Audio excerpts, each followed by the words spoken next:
बिजरागुड़ा ग्राम अंगनवाड़ी गृह अर्धनिर्माण और साही रास्ता कलभेट भांगी जाइछि दुख लाघव केबे।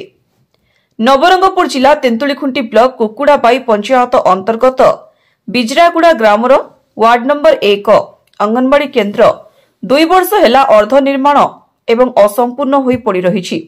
ताहा सांगकु रास्तार छोट कलभेट पार्श्व अंश 2 वर्ष हेला भांगी जाइछि और ता पाख रास्ता उपरे छोट नाल अछि। साही बासिंदा को जीवा आसिबा बेले असुविधार सम्मुखीन हेबाकु पडुछि।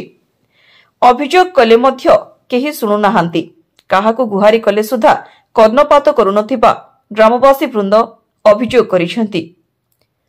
सभा माझी सुवर्ण हरिजन, वार्ड मेंबर नीला हरिजन, नंदार हरिजन, कुमारी हरिजन, नमिता कंधपाणी ग्रामर वार्ड मेंबर को अंगनवाड़ी गृह और कलभेट विषय बुझिबारु से कहिले ग्राम सभारे अभियोग करुछु काम हेबो बोली केवल प्रतिश्रुति ही मिलुछि।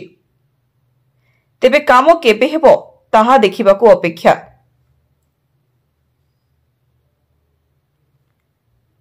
नवरंगपुर जिला तेंतुलीखुंटी ब्यूरो हेड कृपानिधि राउतंक रिपोर्ट द कलिंग एक्सप्रेस।